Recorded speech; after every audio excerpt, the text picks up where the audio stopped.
कामना एकादशी की सबको बहुत शुभकामनाएं हैं। आपके परिवार पर हमेशा बनी रहे ही प्रार्थना करते हैं। आज इस चैत्र नाम के शुक्ल पक्ष की एकादशी तिथि, उसका नाम है कमदा एकादशी। चलिए आज इस सुंदर पावन एकादशी पर हम कमदा एकादशी से जुड़ी हुई पुरानी कथा के श्रवण करते हैं। आइए आज के कमदा एकादशी व्रत के शुरू करते हैं। एक समय महाराज ने भगवान श्री कृष्ण से पूछा, हे कमल नयन, मैं आपको लाखों बार प्रणाम करता हूँ। हे जगदीश्वर, मैं आपसे चैत्र नाम के शुक्ल पक्ष के एकादशी के विषय में जानना चाहता हूँ। इसका नाम क्या है? इसके पहले व्रत किसने सबसे पहले रखा था? इसे रखने से कौन कौन फल प्राप्त होता है? महाराज के इस प्रश्न के सुन के भगवान श्री कृष्ण ने उत्तर दिया कि हे राजन, एक समय राजा गुरु जी ने प्रश्न किया था कि उस समय गुरु ऋषि जी ने उत्तर दिया था कि मैं तुम्हें सुना रही हूँ।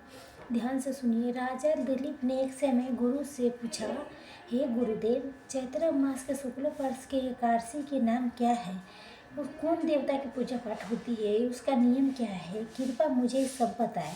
तभी ऋषि ने कहा कि हे राजन, चैत्र मास के शुक्ल पक्ष की एकादशी के नाम कामदा एकादशी है। इस समस्त पापों के नाश करने वाली एकादशी है। जैसे अग्नि लकड़ी हो के जला के राख कर देती है, वो इसे कामदा एकादशी के प्रभाव से समस्त पापों के नाश हो जाती है। फिर पुत्र के जन्म होता है। इस एकादशी के व्रत करने से व्यक्ति नींद लोक से मुक्त होकर अंत में स्वरूप लोक की प्राप्ति होता है। हम आपको इस एकादशी की महानता बताता हूँ, ध्यान से सुनिए। प्राचीन काल में भागीरपुर के नगर था एक, उस पर पुंडरी नाम के राजा राज करते थे। राजा पुंडरी के अनेक ऐश्वर्य से संपन्न थे। उनके राज्य में अनेक अप्सरा, उनके गंधर्व, किन्नर आदि निवास करते थे। उसी नगर में ललित एक भव्य नगर में रहते थे। ललिता गायन में बहुत गायक थे। उसका प्रेम था कि विरह के विचार मातरफ से भी आकुल हो जाते थे। एक दिन राजा ने गंधर्वों के साथ दरबार में बैठे हुए थे और गंधर्व ललित ने उपस्थ था, उसके साथ गाना गा रहे थे। किसी कारणवश उस समय उनके प्रेमिका ललिता वहाँ उपस्थित नहीं थी और गंधर्व ललित को गाते गाते अचानक अपनी पत्नी ललिता की याद आ गई। उसके कारण वो गाने में गलती करने लगा। ये नागराज करकुन्ना देख लिया। जब दूर के सिद्ध होके करोको सांप ने ललित के इस संकुतों के राजा पुंडर की जाके कह दिया। ये देख के राजा बहुत क्रोधी हो गया। गुस्से में आके उन्हें ललित के शराब दे दिया कि हे नीच, मेरे सामने गाते हुए भी तू अपने पत्नी की याद कर रहा है। इसी कारण तू न रक्षित बन जा, अपने कर्मों के अनुसार फल भोग।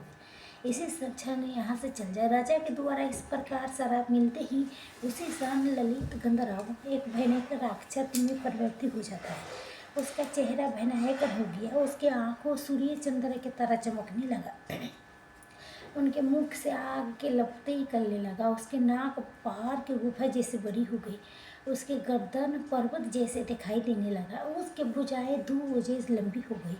उसी प्रकार उसका शरीर 8 ओजन लंबा हो गया। इस प्रकार रक्षित बनने के बाद वो दुखों से ग्रस्त हो गया। अपनी प्रिय पति के ललिता बहुत दुखी होगी रूप देख के। यही सोचने लगा कि मैं अपने पति के उद्धार के लिए कहाँ जाए, क्या करे, तो ये इसी नरक के समान पीड़ा से कैसे मुक्ति दिला सके। ललित एक राक्षस बन गया था। घरे जल में रहते हुए न कि पाप करने लगा था। उसके पत्नी ललिता भी उसके पीछे पीछे जंगल में चल दी है। उसके हालत के देख के शोक करते हुए विलाप करने लगा। एक बार ललिता अपना पति के पीछे पीछे विंध्य पर्वत पर पहुंची। वहाँ ऋषि के आश्रम देखा तो तुरंत आश्रम में गई। ऋषि के पास जाके उन्हें प्रणाम किया। ललिता ने अंतिम विनय भाव से ऋषि से कहा, हे महर्षि, मैं वीरधर्म नाम के गंधर्व की पुत्री ललिता हूँ। मेरे पति राजा के पुरुष श्राप से भयंकर राक्षस बन गई है। मुझे 3 पीड़ा हो रही है। मैं अपने पति के कष्टों से बहुत दुखी हूँ। हे महर्षि, कृपया उनके राक्षसी लोक से मुक्ति दिलाने के कोई उपाय बताइए। ये पूरी कथा सुन के ऋषि ने कहा, हे पुत्री, चैत्र मास के शुक्ल पक्ष के एकादशी के नाम है कामदा एकादशी है। इसका व्रत करने से जीव सब मनोकामना सिर की पूर्ण हो जाती है। अगर तुम इस व्रत के पूर्ण फल अपने पति के दे दोगे तो सरलता से राक्षसी लोग के त्याग करके मुक्त हो जाएगी। राजा के शराब भी शांत हो जाएगी।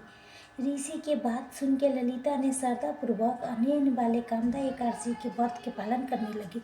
द्वादशी के दिन उन्हें ब्राह्मण के सामने अपने पति को अपने उपवास के फल अर्पण किया। भगवान से प्रार्थना करने लगा, हे प्रभु, मेरे पति के मेरे द्वारा हुआ उपवास के फल प्राप्ति करो कि सगरे ही अपने राक्षसी स्वरूप से मुक्ति हो जा सके। जैसे वो एकादशी के फल अपने पति के अर्पित किया, वैसे उसके पति के राक्षसी रूप से समाप्त हो गया। उसका ललित गंधर्व ने फिर से अपना दिव्य तेज प्राप्त कर लिया। सुंदर वस्त्र आभूषण धारण करके ललिता के साथ पहले की तरह फिर चलने लगा। कामदा एकादशी के प्रभाव से ललित गंधर्व पहले की भांति सुंदर हो गए। मृत्यु के बाद दोनों पुष्पों पर सवार होकर विष्णु लोक में गए। कथा के समाप्त करते हुए भगवान श्री कृष्ण ने कहा, हे राजन, इस व्रत के नियम पालन करने से समस्त पाप नाश हो जाता है। ये व्रत के फल स्वरूप मनुष्य बरहर हत्या पापों से राक्षसी सांस्कारिक जीवन से मुक्त हो सकता है। संसार में इसके बहुत साथी समझाए। महिमा के सुनते हैं, पढ़ने से अनंत पुण्य की प्राप्ति होता है। तो ये कामदा एकादशी से जुड़ी हुई पुरानी कथा था। कामदा एकादशी चैत्र मास के शुक्ल पक्ष में आती है।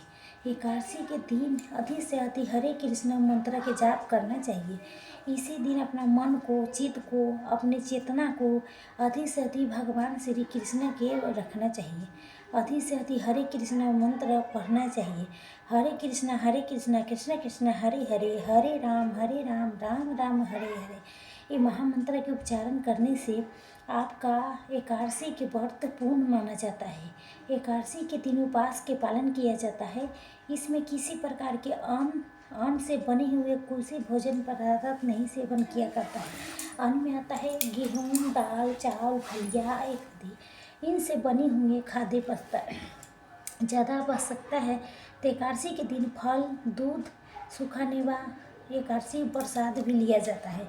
लेकिन किसी स्थिति में एकादशी के दिन अन्न ग्रहण नहीं करना चाहिए, क्योंकि एकादशी के दिन शास्त्रों के अनुसार अन्न के अंदर पाप पुरुष समाप्त होता है। यही समूह संसार में जितने पाप कर्म हैं वो सभी एकादशी के दिन अनाज में आ जाती है। इसीलिए जो सदा अपने गति के तीव्र बना के आगे बढ़ना चाहते हैं, उसके लिए एकादशी के व्रत करना बहुत आवश्यकता होता है। विशेष करके एकादशी के दिन अनाज चर्चा में नहीं फंसना चाहिए, झूठ नहीं बोलना चाहिए, निंदा नहीं करनी चाहिए, कि अनावश्यक कार्यों में समय नहीं गंवाना चाहिए, सत्य भाषण नहीं बोलना चाहिए। इस प्रकार से हर तरह के नकारात्मक कार्यों से बच के रहना चाहिए।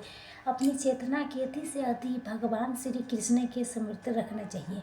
भगवत गीता के पाठ कर सकते हैं, सुमन भागवत के कथा सुन सकते हैं, अधिक से अधिक हरे कृष्ण मंत्र की जाप कर सकते हैं, भगवान की सेवा कर सकते हैं। इस प्रकार पूर्ण मन भाव से इस कामदा एकादशी व्रत के पालन करना चाहिए। तो ये थी आज के कामदा एकादशी की पुरानी कथा। आज कथा की अच्छी लगी होगी तो लाइक शेयर जरूर कीजिएगा, अन्य लोग के भी शेयर कीजिए। अगर पहली बार चैनल पर आए हैं तो अपने मेरे चैनल के लाइक सब्सक्राइब कर लीजिए। यहीं पर आपको मिलेगी वेदों, शास्त्रों, पुराणों से पूरा जानकारी। अगर हमारे इस वैदिक ज्ञान प्रचार सराहना करते हैं कार्य में तो देखिए दोस्तों, आप लाइक शेयर कर सकते हैं। आज फिर एकादशी के उत्पन्न बातें बताता हूँ आपको। एकादशी है ना, सिर्फ हमें इन्हें भी सिखाती है, अपने मन, बुद्धि, जीवन के सही दिशा में, सही संतुलन में लाता है। जानते हैं, सच ये भी है, से बहुत सी महिला झूठी तो होती है, व्रत उपासना रखती है, धार्मिक नियम के पालन करते हैं, लेकिन फिर भी लाइफ में नहीं होती है। कभी मुश्किल हो जाती है, कभी कुछ भी हो जाती है, कभी फाइनेंशियल चीज़ों में कन्फ्यूजन आ जाती है, कभी लेसन में भी ऊपर नीचे हो जाता है, कभी ऐसा लगता है कि बहुत कुछ तो कर रहे हैं लेकिन फल भी कुछ नहीं कर पा रही है। तब